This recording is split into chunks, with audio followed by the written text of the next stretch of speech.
Welcome back, everybody. We are on part 2. It's time for the hot tags of the week, and since we're doing this episode a little bit early, we don't know if anything's going to happen on Wednesday or whatever, but we got 3 things to talk about nonetheless. Number 1 here, Ezekiel Jackson says that he has retired from pro wrestling. He shall be missed, right? So he's the asshole that bullied Daniel Bryan, right? Was he? Yeah, he was. yeah, I think that's going to be his legacy. Trying to steal his plate seat. That's why Daniel Bryan's got that chip on his shoulder and wants to bully Ryback. It's just like, I can pick on the big guys. It's all coming together now. Yeah.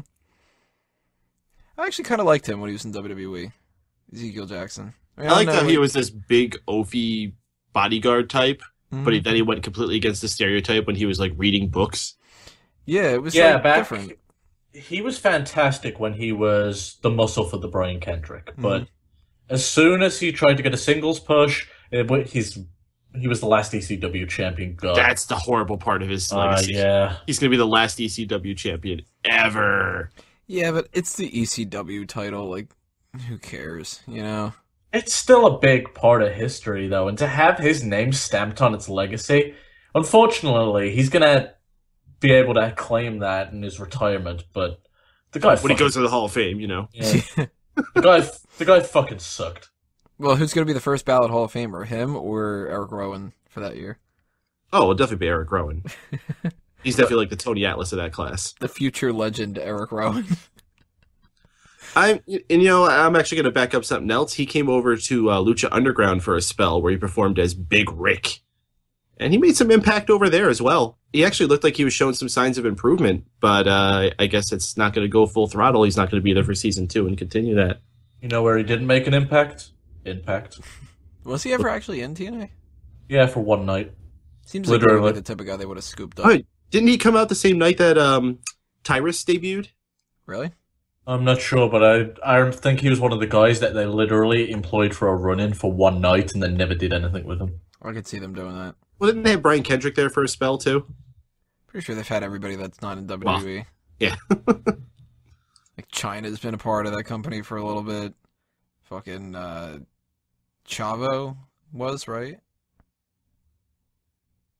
trying to think of, like, people that... Pretty sure they made Chavo, like, one of their A-class, former wrestling stars that came in, too. Like, when he came in, they gave him the red carpet treatment that they gave, like, Kurt Angle and Jeff Hardy. And Eric Young. He was a part of the whole LAX and stuff, right? Like the... Oh, Chavo? But, like, the offshoot... Chavo was after LAX. I think Conan, fucking Hernandez, and Homicide were awesome. And what was their name? Yeah, the offshoot of them. Like, when the LAX broke up, like, wasn't Chavo, like, the guy that was tagging with, like, one of them or something?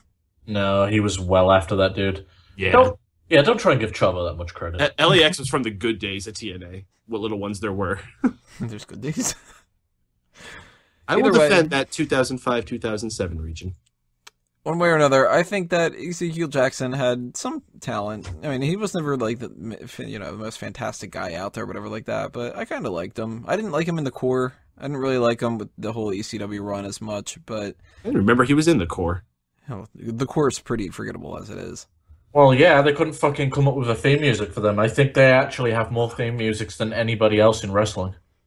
It was seriously like different 11 versions of the same one. Yeah, it was fucking terrible. Oh, 1 or 2 versions were okay. End of Days? It's a good song. Apparently not, since they needed several more versions. Yeah, but I mean, they've done that before. Look at Ted DiBiase. He had like 4 versions of Priceless. Yeah, I'm pretty sure like the core has about 7 versions of it, though. Yeah. I think you're being generous. I'm pretty sure when I looked at that, it's up to like 11.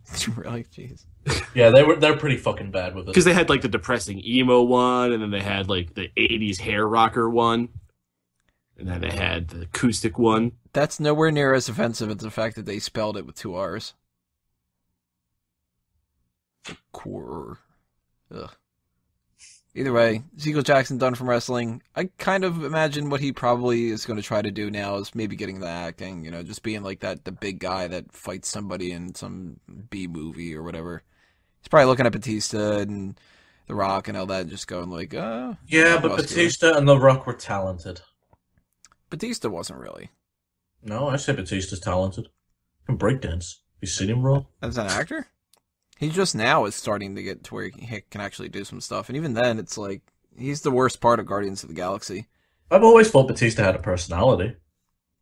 What, jackass? It's a personality.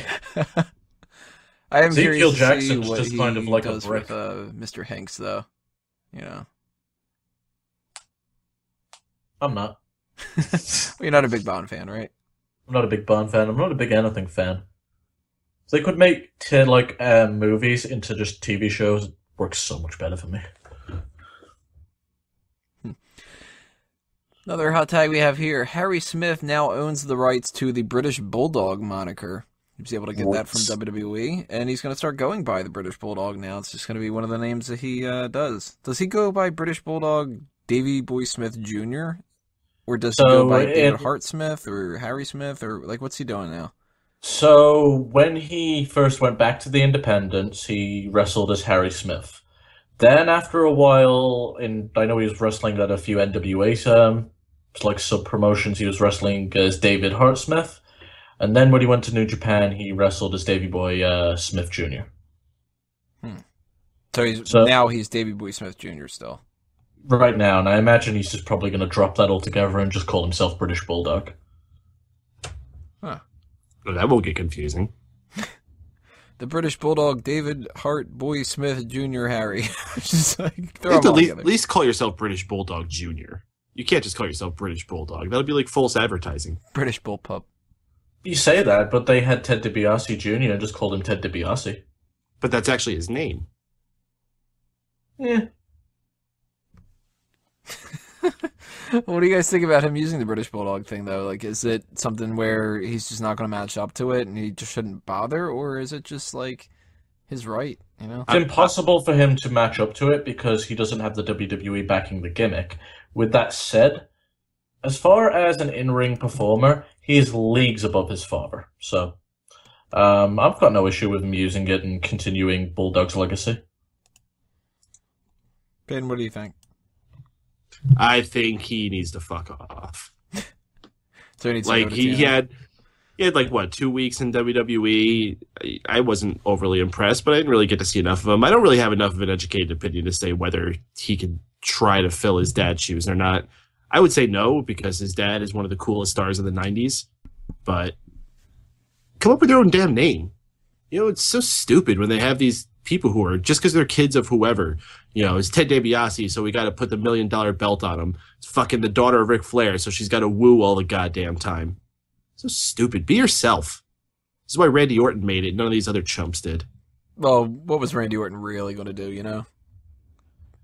Could have came out in a fucking cowboy hat like fucking 20 wrestlers every year do.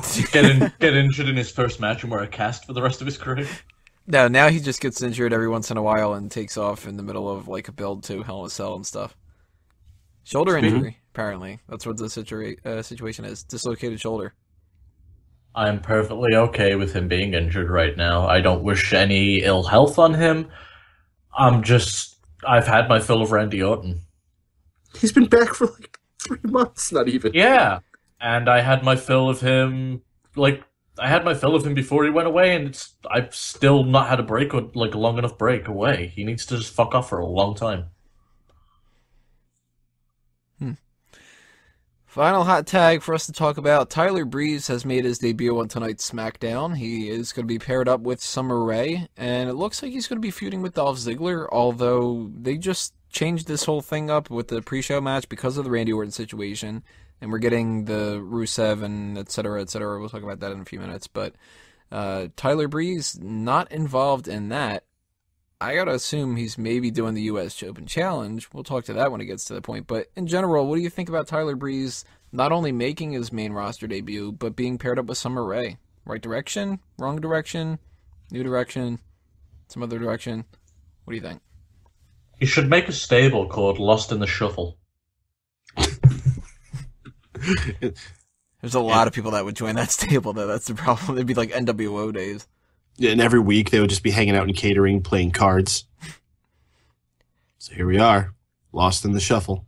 Then you could have like this like subdivision of people that are even get lost in the shuffle, like Brad Maddox. You're just like, wait, who the hell are you again? Shit, even we don't know. That's like how JTG kept getting paid. He was just like some glitch in the system, like fucking The what's guy his from name? Office Space. Office Space, yeah, Milton. Yeah. Milton. I didn't get my paycheck for the last 3 weeks. I'm gonna bring the hood to you. Man, I want to watch Office Space now. Brooklyn, Brooklyn. Milton's so much better than JTG. I like the pairing of Tyler Breeze and Summer Rae. I think that those two will end up doing well together. Like, Summer Rae really has not done anything unless she's been a part of some other kind of wrestler's career. Like, the best thing she's ever done has been with Fandango. So maybe this will be another step in that direction. It sucked with the Rusev thing, but that's not her fault. That was just a storyline that went months too long than it should have. I think she could work with Tyler Breeze. I just don't think Tyler Breeze needed her. No, he doesn't. He doesn't need her. She needs him more than he needs her. But it probably doesn't hurt him. You know? Why does she get anybody? Hasn't she gotten enough chances? I didn't think so. I mean, they tried to put her with frickin' Fandango. They tried to put her with the BFFs. They tried to put her with frickin' Rusev. Like, it's just not going to work. Depends on what got she nice legs. does. That's all she's got. I think it depends on what she does. If she's, like, supposed to be his mouthpiece, that's going to be bad. But if she just kind of accompanies him to the ring, wrestles every once in a while, works for me. I don't think anyone's ever going to complain about Summer Rae being a mouthpiece. Oral joke. I got it.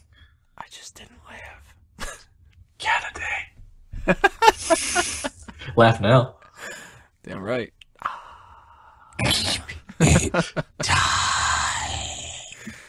Alright, before this becomes too freaking crazy, I think that's it for our hot tags. Speeding through these this week, but what the hell, why not? We need to take a little break with the rest hold, and after that we're going to come back and start talking Hell in a Cell predictions with the pre-show kickoff match.